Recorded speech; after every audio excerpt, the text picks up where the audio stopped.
So I just finished eating dinner and it is 7:30 and we're now gonna bake a cake.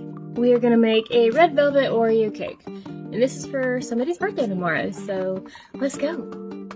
2 1/3 cups of all-purpose flour, 1 1/4 cup of granulated sugar, half a teaspoon of salt, 1 teaspoon of baking soda, and 2 tablespoons of unsweetened cocoa powder. Which, if you're surprised by this and you've lived this long, all red velvet cake is chocolate cake! Alright, if you haven't done so already, go ahead and do it now, because I know I just did. Preheat your oven to 350 Fahrenheit or 177 Celsius, and get that thing warmed up while we set this whole thing aside and start working on our wet mixture. Alright, to start off our wet ingredients, we're going to do a cup of buttermilk, and this stuff is thick. 1 teaspoon of white vinegar, 1 teaspoon of vanilla, or about that much. Now the recipe calls for 2 tablespoons of liquid red food coloring. However, if you can get your hands on one of these, it also works because it's exactly what you need. And last but not least, a 3/4 cup of oil. Now the recipe says you can use canola oil, vegetable oil, grapeseed oil, or sunflower oil. Never heard of the last two, to be honest. But, you know, I live in America, so I use my good old vegetable oil.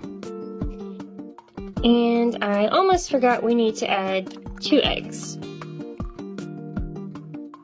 Alright, once you whisk up all of your dry ingredients, you're going to slowly start adding in your liquid, and you're going to watch it combine.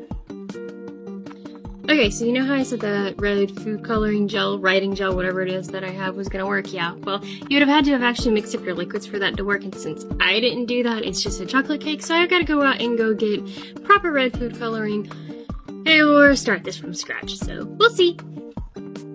Why is it that the outside lights in Publix are better than the lights in my kitchen? Oh well. So I finally got the food coloring, and I figured out, actually I realized what I did wrong. One of the many things that I did wrong. I did not do the white vinegar and the food coloring at the same time. I just kind of threw everything in. So this is what I get for not properly reading the instructions. Sorry for blinding you all. Alright, so now that we have what we need, we're gonna go home and we're gonna try this again. Alright, so we're trying the whole food coloring thing again. This time I'm using Betty Crocker instead of Walmart brand. I'm using this box, the main primary, and I'm using essentially the whole tube of red. And then I am going to be adding the teaspoon of vinegar, and I'll show you what I'm doing once I mix it.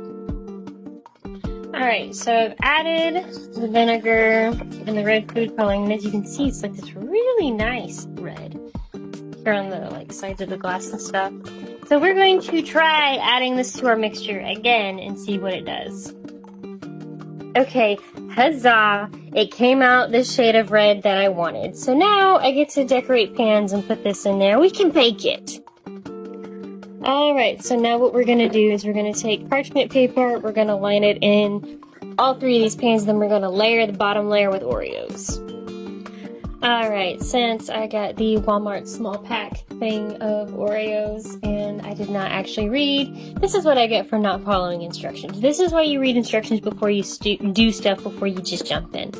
But, you know, I'm not doing that, therefore I'm making this. So learn from me, read your instructions.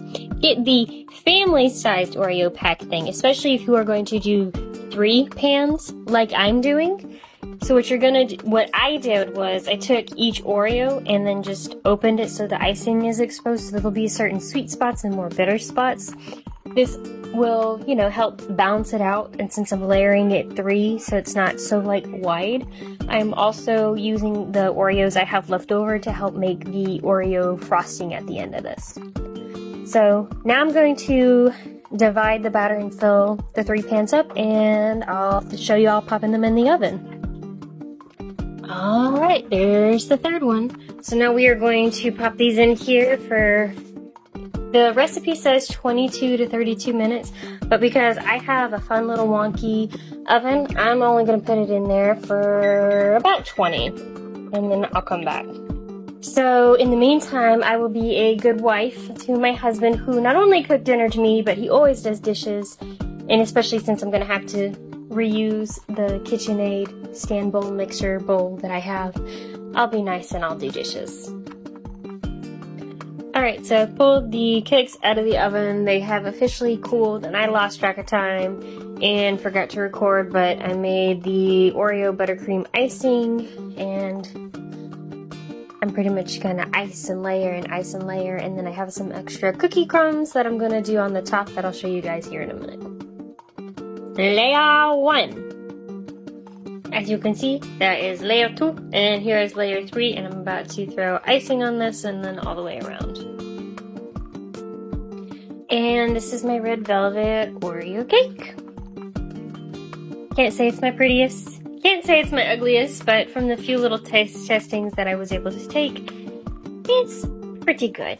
I will try to leave the recipe that I was given, because this is not my typical recipe that I would do, but I'll leave it in the description for whoever decides to actually watch this. If you want to try it on your own, go for it. Make it prettier than this. But you know what? What's important is that it's for somebody else's birthday, and they're gonna eat it. So even if it's not the prettiest, it's still gonna taste really good.